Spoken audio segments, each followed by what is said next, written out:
ఆదివారం నాడు అందరికీ నమస్కారం అండి. ఏడుకొండలవాడ వెంకటరమణ గోవింద గోవింద అని మనం అందరం రోజుకి 10 సార్లు దేవదేవుని స్మరించుకుంటాం.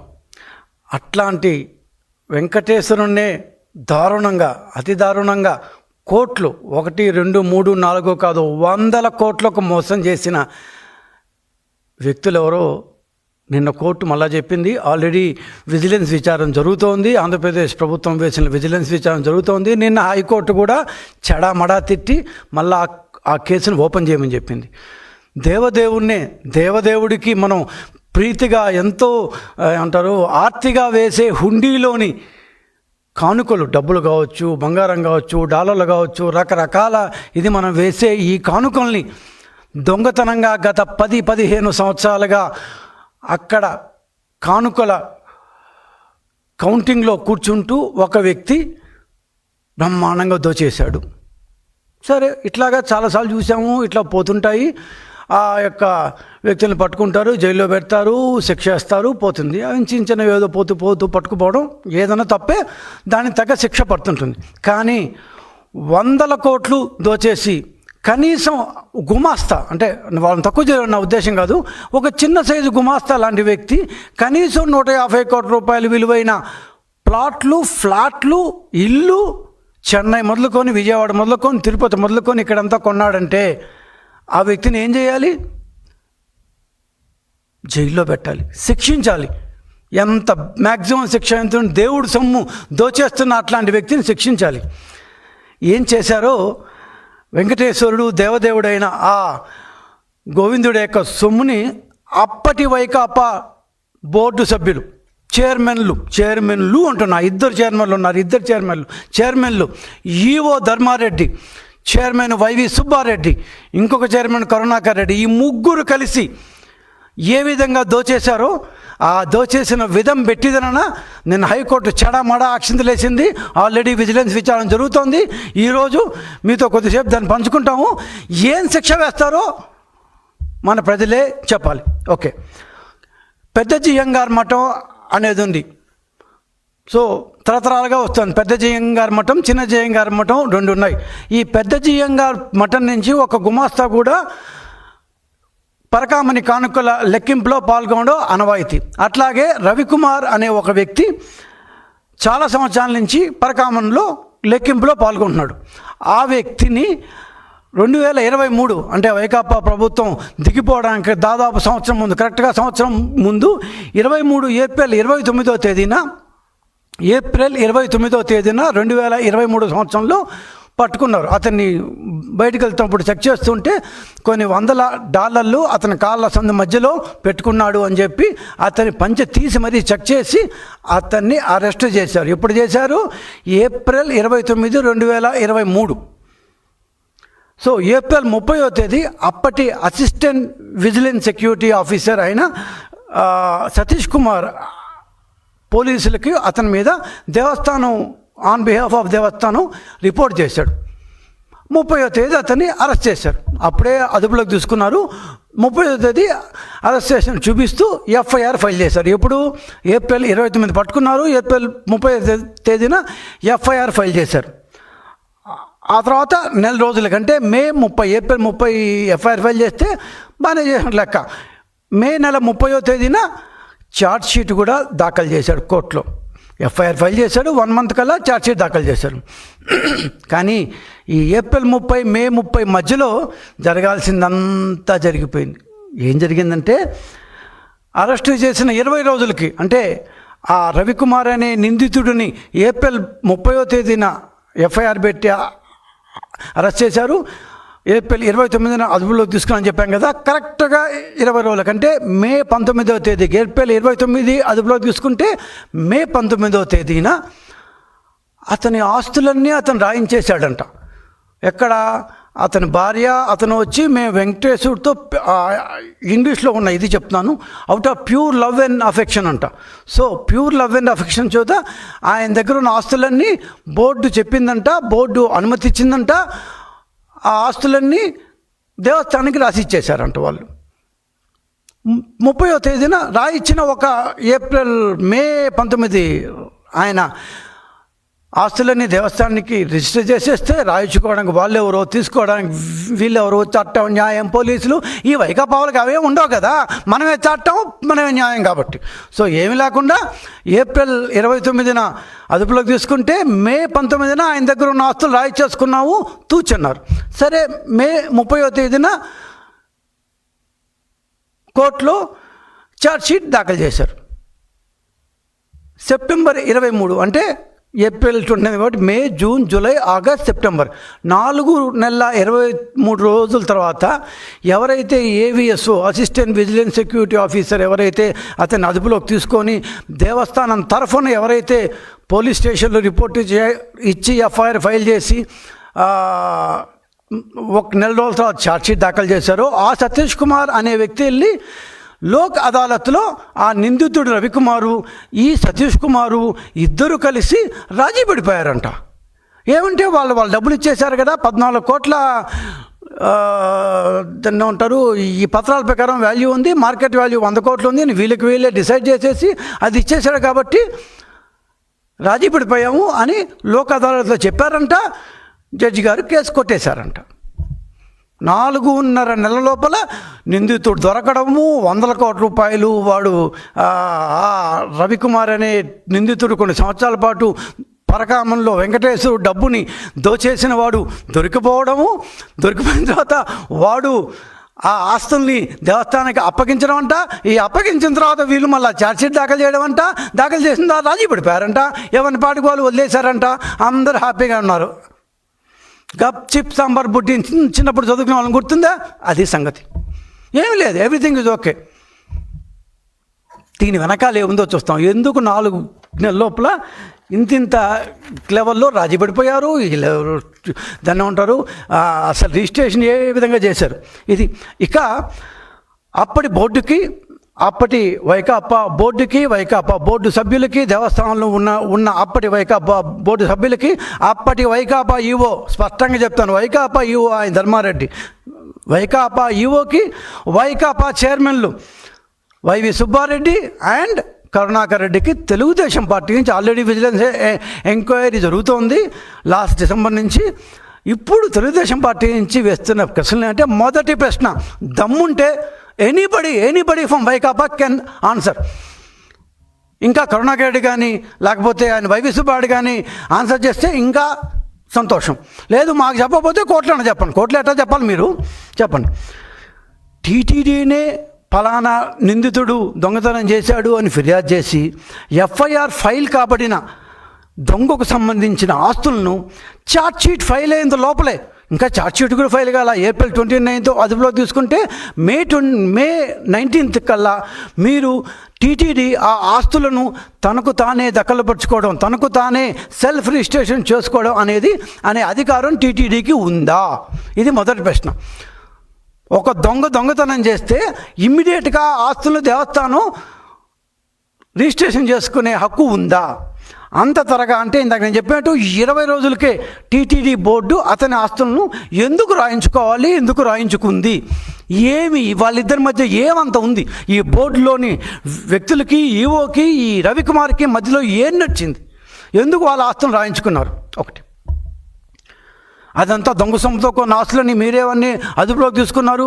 గత 20 yearsగా వాడు ఈ పని చేస్తున్నా అని చెప్పారు. నేను వాడు అనే అంటున్నాను ఆ సోకాల్ రవికుమార్ని, గౌరవం ఇవ్వటం లేదు. దేవుడు సొమ్ము దోచేసిన వాడిని వాడు అనుకున్నా ఏమనాలి? చట్ట ప్రకారం చట్టం అతని దగ్గర నుంచి ఆస్తులను స్వాధీనం చేసుకోవాలి, చట్ట ప్రకారం విచారణ జరగాలి. విచారణ ఏమి జరగకుండా దేవస్థానం ఏ బేసిస్ మీద చట్టాన్ని తన చేతుల్లోకి తాను తీసుకుంది? మీ బోర్డు ఏమన్నా టీటీడీకి సంబంధించి సిఆర్పిసి కూడా మీకే ఇచ్చేశారా? క్రిమినల్ ప్రొసీజర్ కోడ్ కూడా మీకే ఇచ్చేశారా? ఆ అధికారం కూడా బోర్డు చైర్మన్కి, బోర్డు సభ్యులకి, అప్పటి ఈవో దాని ధర్మారెడ్డి గారికి, ఆయన సకల కళా వల్లభుడు, సకల అధికారాలు ఆయన దగ్గర ఉంటాయి కాబట్టి ఆయనకు కూడా పోలీసు అధికారులు కూడా ఆయనకే ఇచ్చేశారు. అప్పట్లో చట్టంలో మీరు ఎందుకు కల్పించుకున్నారు? అసలు టీటీడీకి ఆ ఆస్తులు రిజిస్ట్రేషన్ చేశారు. అంత 100 కోట్ల రూపాయల మార్కెట్ వాల్యూ కలిగిన ఆస్తులు రిజిస్ట్రేషన్ చేసుకోవాలంటే ఎన్ని కోట్లు పడుతుంది స్టాంప్ డ్యూటీ? ఈ స్టాంపు డ్యూటీ ఎవరు కట్టారు? దేవస్థానం కట్టిందా? దేవస్థానం అసలు ఎందుకు కట్టింది? ఒకవేళ దేవస్థానం కట్టకపోతే ఇంకెవరు కట్టారు? అప్పటి పాలక మండలిలో చెన్నై నుంచి ఉండే పాలక మండలి సభ్యుడు కట్టిన మాట వాస్తవం కాదా?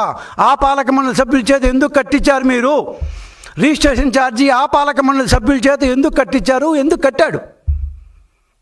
దీన్ని జవాబు చెప్పాలి. వస్తున్నా ఇంకా కనీసం బోర్డు ఆ మేరకు రెజల్యూషన్ పాస్ చేయించిందా? మన ఆస్తులు మనం తీసుకుందామని బోర్డు రెజల్యూషన్ పాస్ చేయకుండా 100 కోట్ల ఆస్తుల్ని ఏ బేసిస్ మీద దొంగ ఇంకా అప్పటికి ఇంకా 20 days కాలేదు, 20th డేనే మీరు రిజిస్ట్రేషన్ చేశారు అంటే దొంగతనం జరిగిన పక్క రోజు నుంచే ఈ ప్లాన్ స్టార్ట్ అయినారు కదా. దొంగతనం జరిగిన 2-3 రోజుల నుంచే ఈ ప్లాన్ ఎందుకు స్టార్ట్ అయింది? ఎలా వాటి దగ్గర నుంచి మీరు ఎందుకు ఏ బేసిస్తో ఏ అధికారంతో మీరు రిజిస్ట్రేషన్ చేయించుకున్నారు? ఓకే, టీటీడీ స్వయం ప్రతిపత్తి గల సంస్థే కావచ్చు, కానీ దేశంలో పోలీస్ చట్టం ఒకటి ఉంది కదా. ఆ పోలీస్ చట్టం కూడా మీ చేతుల్లోకి ఎందుకు తీసుకున్నారు? సిఆర్పిసి కంటే మీరు అతీతులా? రెండో ప్రశ్న ఏంటంటే AVSO assistant vigilance security officer Satish Kumar అనే అతను ఎవరైతే ఈ పట్టుబడిన నిందితుడు రవికుమార్ మీద రిపోర్ట్ చేసిన అతను ఆన్ బిహాఫ్ ఆఫ్ దేవస్థానం. ఎందుకంటే ఆ టైంలో ఒక ఎస్ఐ కనుక రిపోర్ట్ చేసామంటే ఆయన ట్రాన్స్ఫర్ అయితే ఇంకో ఎస్ఐ వస్తారు అక్కడికి, ఆయన నడిపిస్తారు కేసుని. అంతేగాని సతీష్ కుమార్ కాదు కదా అక్కడ యాక్చువల్ రిపోర్ట్ ఇచ్చింది. సో ఆ ప్లేస్లో ఉన్న సతీష్ కుమార్ అనే అసిస్టెంట్ విజిలెన్స్ ఆఫీసరు ఈ రవికుమార్ కలిసి రాజీ పడిపోయారు లోక్ అదాలత్లో. అప్పటి జిల్లా జడ్జి కేసును కొట్టేశారు. కానీ ఏవిఎస్ఓ వ్యక్తిగత హోదాలో లేదా ఏవిఎస్ఓ హోదాలో ఎలా ముద్దాయితో రాజీ పడతారు? Who is that AVSO? అతను ఒక ఉద్యోగి. వ్యక్తిగత హోదాలో అతను ఒక మామూలు మనిషి, ఒక వ్యక్తి. 2 హోదాల్లో అతను ఏ విధంగా రవికుమార్తో రాజీ పడతాడు? కాదు, దేవస్థానం తరఫునే రాజీ పడ్డాడు అని అనుకుంటే రాజీ పడ్డానికి టీటీడీ బోర్డు రెజల్యూషన్ పాస్ చేసిందా? బోర్డు ఒప్పుకుందా? ఒకవేళ దానికి చైర్మన్ ఈఓలు సంతకం పెట్టారా? రాజీ పడ్డానికి ఏవిఎస్ఓ ఎవరు? ముద్దాయిగా ఆయన రవికుమార్ రాజీ పడ్డానికి అంతే దొంగతనం చేసేసి ఇదో నేను ఇంతే చేసేసింది, ఇంతే ఉన్నాయి, ఇదో నువ్వు తీసుకో ఈ డబ్బు అంటే దేవుడు డబ్బుని చేసుకోవచ్చా? ఆ రోజు డ్యూటీలో ఎవరుంటే వాళ్ళు కంప్లైంట్ ఇస్తారు.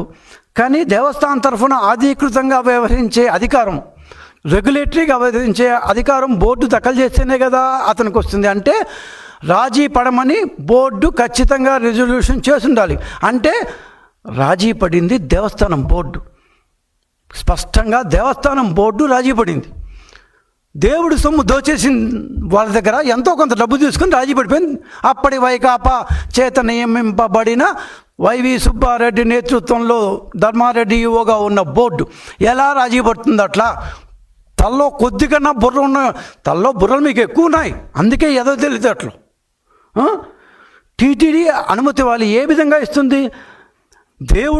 దేవుడు సొమ్ము దొంగతనం పోతే ఆ నిందితుడితో బోర్డు రాజీ పడుతుందా? సిగ్గినిపించలేదా మీకు అసలు? అది దేవుడి డబ్బు. ఒకవేళ ఏ స్వస్థాయిలో అతను రాజీ చేసుకుని ఉంటే దేవస్థానం ఎలా ఒప్పుకుంది? పక్క రోజున హూ ఆర్ యూ అని అడగాలి కదా. ఒకవేళ ఏవిఎస్ఓ ఆయన వ్యక్తిగత స్థాయిలో చూసుకుంటే జడ్జి గారు చేయరు కదా. ఆయన మీద పెట్టిన కేసులు 2 రవికుమార్ మీద, ఆ విషయానికి కూడా వస్తాను. మరి దేవస్థానం బోర్డు ఏం చేస్తుంది? ఇంతమంది బోర్డు సభ్యులు ఏం చేస్తారు? 70-80 మంది పెట్టారు. దాన్ని కోర్టు మొట్టిగా లేస్తే 45కో ఎంతకో వచ్చారు. ఇంతమంది ఏం గాడిదలు వస్తున్నారా దేవుడి సొమ్ముని ఆ టైప్లో తీస్తుంటే? సరే, 3వ ప్రశ్న. మొదటి అరెస్టు జరిగింది చైర్మన్ సుబ్బారెడ్డి హయాంలో, అంటే ఏప్రిల్ 29వ తేదీన ఎప్పుడైతే రవికుమార్ అనే అతన్ని అదుపులోకి తీసుకున్నారో ఆ రోజు చైర్మన్ హోదాలో ఉండింది వైవి సుబ్బారెడ్డి. ఆస్తులు రిజిస్ట్రేషన్ చేసుకోవడానికి బోర్డు అనుమతి ఇచ్చినప్పుడు చైర్మన్గా ఉన్న వ్యక్తి ఎవరు? వైవి సుబ్బారెడ్డి. ఖచ్చితంగా వైవి సుబ్బారెడ్డి మీద చర్య తీసుకోవాలి కదా. ఇంతసేపు మనం మాట్లాడుకున్న నేరేటివ్ ప్రకారం హూ ఆర్ యూ? బోర్డు మిమ్మల్ని ధర్మకర్తగా పెట్టింది, ట్రస్టీలుగా పెట్టింది. ట్రస్ట్ అంటే నమ్మకస్తులు, మీ మీద నమ్మకం ఉంచి పెట్టారు. ఆ నమ్మకాన్ని వమ్ము చేసినప్పుడు మీ మీద ఫస్ట్ చర్యలు తీసుకోవాలి కదా. సరే, రిజిస్ట్రేషన్ జరిగింది ఇప్పుడు సెప్టెంబర్ 23. సెప్టెంబర్ 23లో సెప్టెంబర్ నెల 2023 సంవత్సరం సెప్టెంబర్ 23వ తారీఖున రాజీ జరిగింది లోక్ అదాలత్లో. అప్పుడు చైర్మన్ ఎవరు? కరుణాకర్ రెడ్డి. సో బోర్డు అనుమతిస్తే కానీ రాజీ కాదు కదా. ఎందుకు కాదో కూడా చెప్తాను నేను. సో అప్పుడు ఉండింది చైర్మన్ ఎవరు? కరుణాకర్ రెడ్డి. మరి కరుణాకర్ రెడ్డి తమకు ఏమాత్రం అధికారం లేని విషయంలో పోలీసు అధికారాలు కూడా తమ చేతిలోకి తీసుకునేసి ఏ విధంగా రాజీ చేసుకుంటాడు? మరి ఆయన మీద కూడా కరుణాకర్ రెడ్డి గారి మీద కూడా చర్యలు తీసుకోవాలి కదా. ఇవాళ పొద్దున కావాలా ఎక్కడో ఐ థింక్ తిరుపతిలో అనుకుంటాను కరుణాకర్ రెడ్డి మారుతూ నేను గొంతు కోసుకుంటాను అంటే గొంతు నరుక్కుంటాను, అవన్నీ వద్దు సార్, ఊరికి ఎందుకు చెప్పండి. అవంతా కోర్టు ముందు ఇప్పటికన్నా మీరు చేసిన చాలా చిట్టా ఉంది, పెద్ద చిట్టా. మేము చాలాసార్లు చెప్పాం, విజిలెన్స్ విచారణ జరుగుతుంది కూడా. ఒక్కసారి కోర్టు ముందు ఒప్పుకోండి, కనీసం దేవుడి దగ్గరన్నా మీరు పైకి పోయినప్పుడన్నా మీకు శిక్ష లేకుండా చేస్తారు.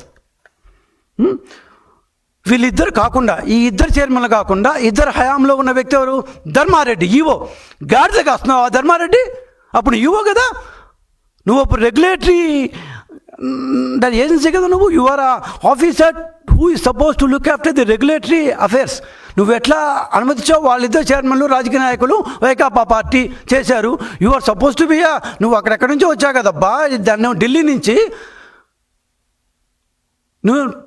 నువ్వెట్లా ఒప్పుకొని సంతకం పెట్టావు? మేము ఎవరం సంతకం పెట్టలేదు అని చెప్పొద్దండి. ఎందుకు పెట్టలేదంటే 4వ ప్రశ్న, రవికుమార్ మీద పెట్టిన సెక్షన్లు 2, ఒకటి 378, ఇంకోటి 381. సెక్షన్ 3 ఐఆర్పిసి ప్రకారం ఒకటి 378, ఒకటి 381. 378 అంటే సిఆర్పిసి ప్రకారం సింపుల్ థెఫ్ట్, ఇది మామూలు దొంగతనాలు. దానికి ఏదో 1 or 2 years శిక్ష చేస్తారు. It is bailable case. ఏమంటారు ఇప్పుడు 7వ లోపలైతే దాన్ని బెయిల్ ఇచ్చేస్తున్నారు కదా, బెయిల్ కూడా ఇస్తారేమో. సింపుల్ కేస్, సింపుల్ థెఫ్ట్ అంటారు దాన్ని. 381 కేసు. ధర్మారెడ్డి గారు మీరు బాగా చదువుకున్న వాళ్ళు, అక్కడెక్కడి నుంచో మీరు వచ్చారు, అదేదో ఢిల్లీలో పనిచేస్తాం, మీకు ఆ మాత్రం 381 సెక్షన్లో నాన్ బెయిలబుల్ అని తెలీదా? దానికి 7 సంవత్సరాలు శిక్ష పడుతుందని తెలీదా? అట్లాంటి వ్యక్తులు మీరు రాజీ కుదుర్చుకునేస్తారా? అట్లాంటి వ్యక్తుల దగ్గర ఆస్తులు తీసుకునేస్తారా? ఎంత అన్యాయం అయ్యా ఇది. అన్యాయాన్ని కూడా హద్దు ఉండాలి. ధర్మారెడ్డి ఎక్కడున్నావో ఇప్పుడు నువ్వు, ఏ కలుగులో దాక్కో ఉన్నావో, దేవుడు సొమ్ము చూసుకోవడానికి అన్యాయం. కనీసం దానికన్నా ఒక లిమిట్ ఉండాలయ్యా. చి చి చి చి చి. I will just read. Under IPC section 381, punishment includes 381 Ravikumar మీద పెట్టబడిన 2వ case. Under IPC section 381, punishment includes imprisonment for either description for a term that may extend to 7 years and with a fine. 7 సంవత్సరాల శిక్ష పడే case అది. The relatively severe punishment reflects, ఇది చట్టంలో ఉండే చదువుతున్నాను నేను, నా సొంతది కాదు. The relatively severe punishment reflects the betrayal of trust. The betrayal of trust, that is the point. Betrayal of trust. Ravikumar చేసిన బిట్రేయల్ ఆఫ్ ట్రస్ట్ కావచ్చు, మీరు చేసిన అంతకంటే, మీ ముగ్గురు చేసింది అంతకంటే బిట్రేయల్ ఆఫ్ ట్రస్ట్. అంటే నమ్మకాన్ని వమ్ము చేయడం. మీ ముగ్గురిని నమ్మి అక్కడ పెడితే నమ్మకాన్ని వమ్ము చేయడం. The betrayal of trust inherent in such offences. అంతర్గతంగా అట్లాంటి దీంట్లో ఉండే బిట్రేయల్ ఆఫ్ ట్రస్ట్ కాబట్టి దానికి 7 సంవత్సరాలు శిక్ష పడుతుంది. Where individuals exploit their access to their employees property. మీకు దేవుడు డబ్బు మీ యొక్క దీంట్లో ఉంది కాబట్టి మీ యొక్క అధికారాన్ని ఉపయోగించుకొని ఎక్స్ప్లాయిట్ చేసేందుకు 7 సంవత్సరాల శిక్ష. రవికుమార్ కాదు, మీ ముగ్గురికి కూడా 7 సంవత్సరాల శిక్ష పడాలి. ఐపీసీ చాప్టర్ 18లో చెప్తారు. సెక్షన్ 381 అంటే theft by clerk or servant of property in possession of a gangster. Okay, దీంట్లో 7 సంవత్సరాల శిక్ష, ఒక ఫైన్ అన్న పడుతుంది. అది కాకుండా అయితే ఇది ఇందాక నేను చెప్పినట్టు నాన్ బెయిలబుల్. కానీ ఫైనల్గా ఒక్కొక్కసారి అఫెన్స్ ఈజ్ కాంపౌండబుల్ ఆల్సో. అంటే ఎందుకు జడ్జి లోక్ అదాలత్లో దీన్ని ఒప్పుకున్నాడు అంటే దానికి కూడా కారణం ఉంది. ఎందుకు ఒప్పుకున్నారు అంటే the owner of the stolen property stolen with the permission of the court యొక్క పర్మిషన్తో it is a compoundable offense, which means the owner of the stolen property can reach a compromise with the accused and settle the case with the permission of the court. Owner of the stolen property court యొక్క పర్మిషన్తో దొంగతనం చేసిన వాడు మొత్తం కట్టేస్తే దాని మీద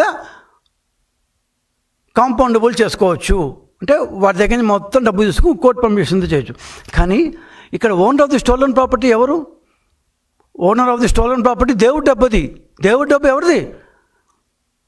ఎవరి బాధ్యతగా ఉండాలి? బోర్డు అంటే ఎవరు ఇక్కడ? బోర్డు సభ్యులు, బోర్డు దగ్గర వచ్చిన అంటారు పిలిగ్రిమ్ ఆర్మీ సభ్యులు, వాళ్ళతో పాటు ఫస్ట్ అరెస్టు చేసినప్పుడు చైర్మన్గా ఉన్న వైవి సుబ్బారెడ్డి గారు, రాజీ పడినప్పుడు చైర్మన్గా ఉన్న కరుణాకర్ రెడ్డి గారు, వాళ్ళతో పాటు ఎగ్జిక్యూటివ్ ఆఫీసర్గా ఉన్న ధర్మారెడ్డి గారు, ఈ ముగ్గురు రెడ్లు ఖచ్చితంగా జవాబుదారీ కదా, owner of the stolen property కదా. ఈ ఓనర్ ఆఫ్ ది స్టోలన్ ప్రాపర్టీలో మీరు నిందితుడితో రాజీ పడ్డారు కాబట్టి ఏం పర్లేదు, ఆయన దోచేసిందంతా మాకు ఇచ్చేశారు అని చెప్పారు కాబట్టి కోర్టు బహుశా రాజీకి అనుమతి ఇచ్చుంటుందేమో. అంటే చట్టంలో ఉన్నది నేను చెప్తున్నా. లోక్ అదాలత్లో జడ్జి ఎందుకు ఇచ్చారు అంటే, లేకపోతే ఆయన కూడా ఇక్కుంటాడు కదా, దాన్ని జడ్జి అయినంత మాత్రాన దాన్ని తప్పే కదా. సో ఎందుకు ఇచ్చిండొచ్చు అంటే 381లో ఈ లూప్ హోల్ ఉంది కాబట్టి, ఈ లూప్ హోల్ని మీరు ఉపయోగించుకొని ఆ రవికుమార్ అనేవాడితో మీరు రాజీ కుదిర్చేసుకొని వాడు ఇచ్చిన డబ్బుని 14 కోట్ల రూపాయలు స్టాంప్ ఛార్జ్ ఉంటే మీరు 100 కోట్ల రూపాయలు దానికి మార్కెట్ వాల్యూ అని చెప్పేసి మీరు దేవస్థానానికి ఇచ్చుకొని ఎంత ఇచ్చాడో, ఎంత తిన్నారో, ఏం చేశారో ఎవడికరిక? Who toll? ఎందుకు మీరు అసలు ప్రజలకు చెప్పలేదు? ఇక్కడ ఒక చిన్న విషయం చెప్పాలి. కరుణాకర్ రెడ్డిని నీతులు చెప్తుంటాడు ప్రతి 4 రోజులకు ఒకసారి. ఆ వ్యక్తి ఇప్పటికన్నా చెప్పాలి, తను చైర్మన్ కాగానే బోర్డు రిజల్యూషన్లు ఏవి ఇంటర్నెట్లో పెట్టడం మానేశాడు. మొట్టమొదటి సమావేశం నుంచి కూడా, వెరీ ఫస్ట్ బోర్డ్ మీటింగ్ నుంచి, what ever the resolution that the TTD board has taken as soon as Karunakar Reddy has become the chairman, he has stopped putting it in the internet, public డొమైన్లో పెట్టడం మానేశాడు. ఎందుకు? Why? ఇప్పుడంగా చెప్పండి కరుణాకర్ రెడ్డి గారు, మీరు ఇప్పుడు గమ్మని ఖాళీ కూర్చోన్నారు కదా, రోజుకు ప్రశ్న పెడతారు కదా, ఎందుకు? కనీసం వైవి సుబ్బారెడ్డి అన్న అప్పటిదాకా ఏమేం చేశామో అన్న చెప్పేవాడు. మీరు వచ్చిన తర్వాత ఎందుకు బోర్డ్ రెజల్యూషన్స్ అన్నింటినీ పబ్లిక్ డొమైన్లో ఇంటర్నెట్లో పెట్టడం మానేశారు? ఇలాంటివన్నీ మాకేమీ తెలియదు. ఆ తర్వాత తెలిసింది ఇవన్నీ. మేము వచ్చిన తర్వాత మొత్తం తవ్వుతుంటే ఇవన్నీ వచ్చాయి బయటికి. అంటే టీటీడీ అనుమతి లేనిదే ఖచ్చితంగా కోర్టు లోక్ అదాలత్లో జడ్జి రాజీకి ఒప్పుకునే అవకాశమే లేదు. సో రాజీకి ఒప్పుకోవడం కేవలం ఖచ్చితంగా టీటీడీ బోర్డు తన అనుమతి ఇచ్చి ఉంటేనే కోర్టు ఒప్పుకోవాలి. That is losses that way. అంటే 20 రోజుల్లో ఏప్రిల్ 29వ తేదీ దొంగ పట్టుబడితే 19వ తేదీ అంటే ఏప్రిల్ 29 నుంచి మే 19 అంటే కరెక్ట్గా 20వ రోజు మొత్తం ఆస్తులు రాయించుకుంటారా? ఏం రాయించుకున్నారో, దేవుడికి ఎంత ఇచ్చారో టీటీడీలో ఎవరినాయో చెప్తున్నారండి. ఇప్పుడు మొత్తం ఆస్తుల్లో అందరూ పంచుకున్నారు అని. మీ అందరూ ఇట్లా ఆస్తులను పంచుకుంటే డోంట్ యూ ఫీల్ అషేమ్డ్? 100 మంది చెప్తున్నారు. 20 రోజుల్లో ఆస్తులు రాయించుకున్నారు. 4 నెలల్లో అంటే ఏప్రిల్ 29 పట్టుబట్టాడు కదా, మే, జూన్, జూలై, ఆగస్ట్, సెప్టెంబర్ 23 4.5 నెలల్లో రాజీ కూడా పడిపోయారు. ఆస్తులు రాయించుకున్నారు, రాజీ పడిపోయారు. దాంట్లో పాపం దేవుడికి కూడా కొంత ఇచ్చేశారు పాపం. ఆయన ఎప్పుడో ఆయన కలియుగాంతంలో లేస్తారంట. మీలాంటి వాళ్ళు ఇదంతా దాన్ని పట్టుబడ్డానికి ఇంకా లేవాల. ఒక్కసారి గురువారం నాడు కళ్ళు మొత్తం చూసుంటారు కదా, నేత్ర దర్శనం. గురువారం నాడు నేత్రం తెరిచాడంటే భస్మీపట్లం అయిపోతారు. ఈ కేసులో సంపూర్ణంగా వైసీపీ పార్టీ యొక్క ఇన్వాల్వ్మెంట్ ఉంది. వైసీపీకి చెందిన 2 చైర్మన్లు అనుమతి ఇవ్వకపోతే ఇవేవి జరగవు. వాళ్ళ ఆస్తులు రాయించుకోవడం అనేది వైవి సుబ్బారెడ్డి వైకాపా చైర్మన్, వైకాపా ఏర్పరిచిన బోర్డులో టీటీడీ బోర్డులో ఉన్న చైర్మన్ సుబ్బారెడ్డి గారు ఒప్పుకోకుంటే ఆస్తులు రాయించుకోవడం జరగదు. ఆ తర్వాత సెప్టెంబర్ 23 రాజీ పడాలంటే బోర్డు చైర్మన్ కరుణాకర్ రెడ్డి గారు, ఈ 2 చైర్మన్లు ఒప్పుకో ఉందే జరిగే ప్రశ్న లేదు. It can't happen that way. Court will not accept unless until the board accepts. Board acceptance అంటే ఎవరిది? రాజీ పడాలంటే బోర్డ్ యాక్సెప్ట్ చేయాలి. Board, who is the board then? Who was the board then? It was Karunakar Reddy and Dharma Reddy was the EO. So owner of the stolen property కాబట్టి ఆ basis మీద మీరు అనుమతి ఇచ్చారు. మరి వైకాపా 2 చైర్మన్లు బాధ్యులే. 4 నెలల్లో 100 కోట్ల పైగా విలువైన దొంగతనాన్ని ఎంతో క్యాజువల్గా, చాలా ఇష్యూగా, సింపుల్గా 4 నెలల్లో తేల్చేస్తారు. వీళ్ళే దాన్ని ఏమైనా పోలీసులు ఆయన నువ్వెవరయ్యా అసలు దాన్ని ఏమైనా తేల్చడానికి, నువ్వెవరు రాసుకోవడానికి, వాడెవరు రాసివ్వడానికి, కోర్టులో ఎఫ్ఐఆర్ ఉంది, ఛార్జ్షీట్ ఉంది, ఛార్జ్షీట్ మీద విచారణ ఏమొద్దా, ఆయన సతీష్ కుమార్ అండి వాడిని పంపించి ఆయన ఎవరు ఇది చేసుకోవడానికి, వాట్ ఈస్ దిస్? ఇది ఏమన్నా మీ ఇంట్లో సొత్తా? Owner of the stolen property మీ ఇంట్లో ప్రాపర్టీ కాదు, దేవుడి ప్రాపర్టీ అది. You are not the owner of that property. In fact you are only the custodian. నువ్వు కస్టోడియన్ మాత్రమే. ఏ బేసిస్ మీద వాడి దగ్గర నుంచి నువ్వు రాయించుకుంటావు? ఒకవేళ వాడు నిజంగానే ఇచ్చామనుకుందాం, ఆ రవికుమారు అనే దేవుడి సొమ్ము దోచేసిన వ్యక్తి ఇచ్చాడే అనుకుందాం, వాడికి అసలు అంత త్వరగా బెయిలెట్ వచ్చింది. వాడు May 29 చేస్తే April 29 వాడిని దాన్ని అరెస్ట్ చేస్తే May 19కి వాడికి బెయిల్ రావడము, వాడు నీ ఆస్తులు రాసుకో, your only the custodian. Have you taken the అంటే ఒకవేళ నువ్వు అసలు గవర్నమెంట్ యొక్క పర్మిషన్ తీసుకున్నావా? Now comes the role of Jaganmohan Reddy garu. నువ్వు ఒకవేళ గవర్నమెంట్ పర్మిషన్ తీసుకోకుండా ఇట్లాంటి చేయడానికి లేదు అసలు. సో నువ్వు గవర్నమెంట్ పర్మిషన్ తీసుకున్నావా? The CM has given, the then CM has given the permission to you. The then CM Jaganmohan Reddy గారిని పర్మిషన్ ఇచ్చారా? లేకపోతే ఆయనకు కూడా ఇంకా ఇచ్చారా? మీ కోపం రావచ్చేమో, బట్ సర్కమ్స్టాన్షియల్ ఎవిడెన్స్ అంటారు కదా, every finger is point at you only, at you 3 people and +1, the then head of the government. Every finger is poking at you only. నేరస్తుని రక్షించడమే కాదు, మీరు నేరస్తుని రక్షించారు, దేవుని మోసం చేశారు. 2 చేశారు మీరు. దేవదేవుణ్ణి అక్కడ కస్టోడియన్స్గా ఉంటూ మోసం చేశారు. You have deceived him. ఎవరెవరికి ఎంతెంత పంపకాలు జరిగాయో ఇంకా వెంకటేశ్వర చెప్పాల్సిందే వచ్చి, మేము అతీతులం చట్టానికి అన్నట్టుగా చట్టాన్ని ఏమాత్రం పట్టించుకోకుండా దేవదేవుడు సొమ్ముకి ట్రస్టీలుగా ఉండాల్సిన చైర్మన్లు నేరస్తులతో కుమ్ముక్కైపోయి, 2 చైర్మన్లు ఆ ఈవో నేరస్తులతో కుమ్ముక్కైపోయి దేవుణ్ణి మోసం చేస్తారా?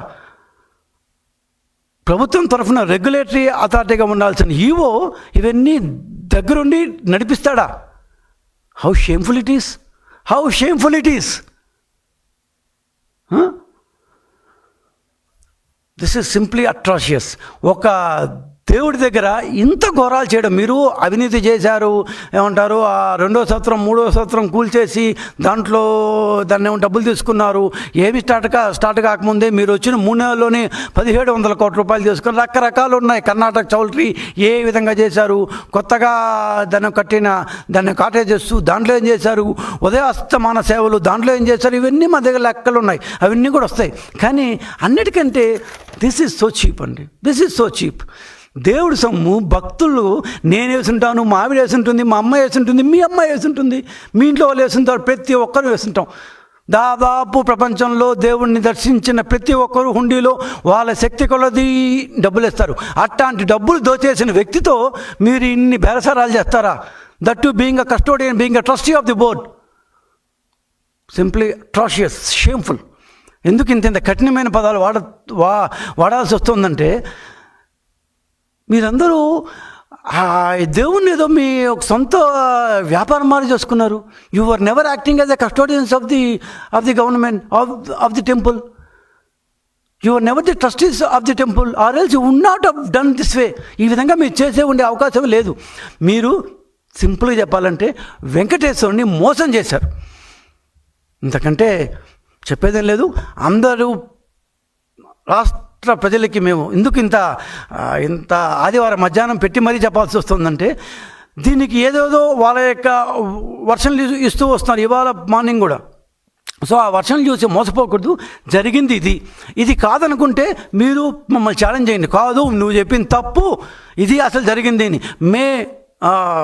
April 29న వాడిని అరెస్ట్ చేయలేదు, లేకపోతే అదుపులోకి తీసుకోలేదు, April 30న కేసు పెట్టలేదు, May 19వ తేదీన మేము ఆస్తులు రాయించుకోలేదు, వాటితో బేరసారాలు చేయలేదు, September 23వ తేదీన రాజీ కుదుర్చుకోలేదు, మేము అసలు అనుమతించలేదు, అంతా సతీష్ కుమార్ అనే వ్యక్తి చేశారు. ఇట్లా ఏమన్నా ఉంటే చెప్పండి.